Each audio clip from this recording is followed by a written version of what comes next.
Okay, I decided to post this lesson as I think it addresses a problem that many guitar players can slip into, which is a comfort zone where you tend to play the chords that you know, which are mainly going to be these open chords up at the top of the neck, and you develop a sort of phobia about moving up the fretboard and playing in higher positions. It's a problem because it limits you harmonically and practically. The fretboard, the whole thing, is there to be used and explored in full, and learning all the notes on the fretboard is necessary. It can take some time, but one way of starting with that is playing chords and learning notes at the same time as you go up, and use the open chord shapes you already know and move these up, playing them in higher positions, because you're often introducing alien notes into the chord. When you do that, it can give also a wider kind of tonal palette to what you play as well. You need some minimal amount of theory to kind of get started with this. At a basic level, you should know what a chord is. At the most basic, you should know where the root note of the chords are. Now, it's not that complicated. Okay, a standard chord, let's take C, is made up of 3 notes drawn from the scale that you're playing in. So these go up in steps of 3, so we call them thirds. So let's illustrate that with a C major chord. The root note is where the name of the chord comes from. So in this case it's C, okay, which you find on the 3rd fret of the 5th string. Well, it's one of the places you find it. Then if you walk up 3, what do you get? You get an E, C, D, E. Walk up another 3 from that, and you get a G, E, F, G. So when you play them together, it sounds like the opening to Blueberry Hill. I found my thrill. That's a C chord, okay? So that's C, E, G. Now when you play that chord in open position, you're only playing those 3 notes. If you play all 6 strings, you're just doubling up or tripling up on some of them. Okay, so in the key of C, the next thing we need to know, which chords typically go with that chord? Well, you can use any chord built on any note of the C major scale, but the most typical chords to use are going to be the ones built on the 4th note of the C major scale, which is F.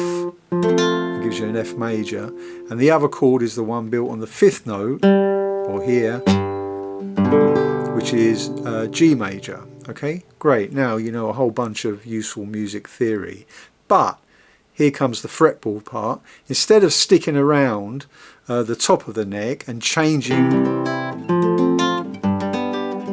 your fingers into different shapes to get those chords, why not just use the C shape but move it up?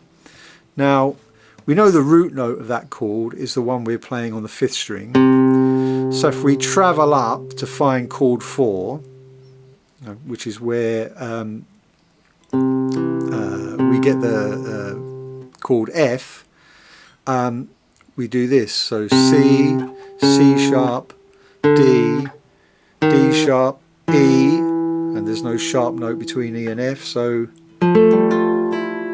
this is the F chord shape, the F chord with that C shape. Okay.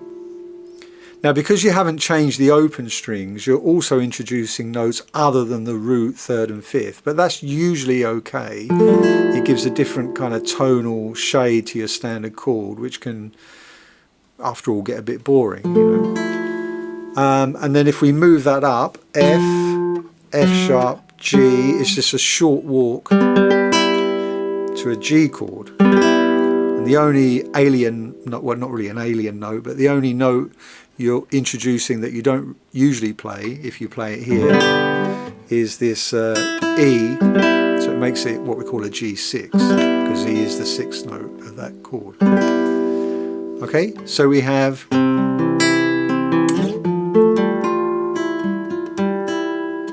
F, where your 3rd finger's in the 8th fret, and then G,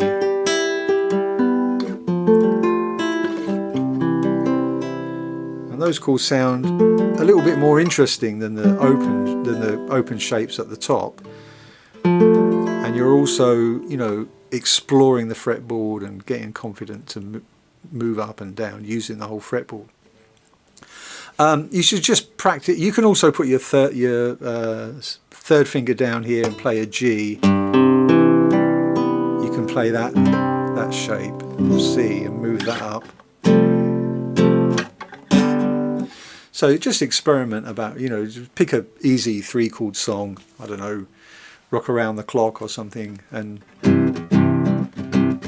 practice playing it, moving up.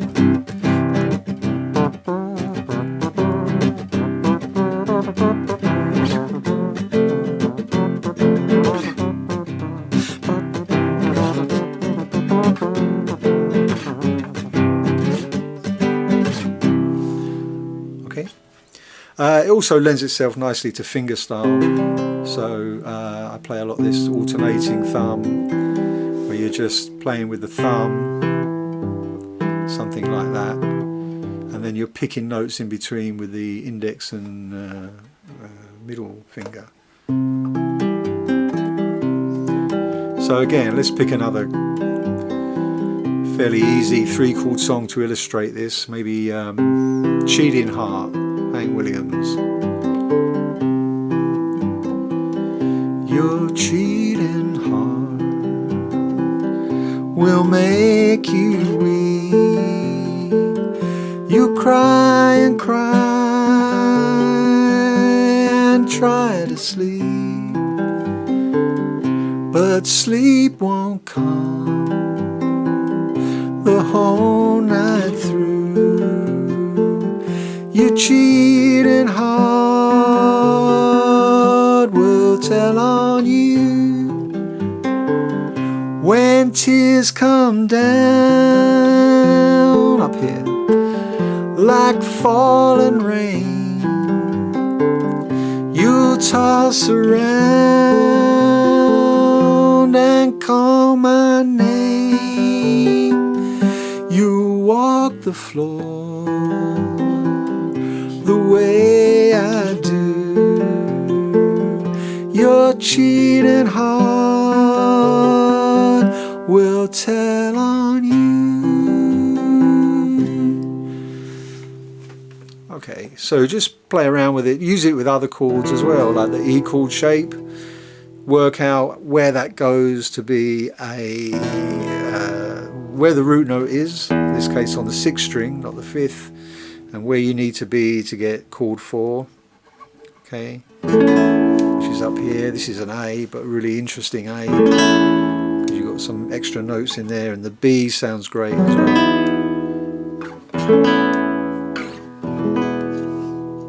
Okay. Alright, so download the tab and you can play along to the Cheating Heart song. And just main thing is just experiment with different chords and overcome that fear of moving up high. Okay, thank you very much.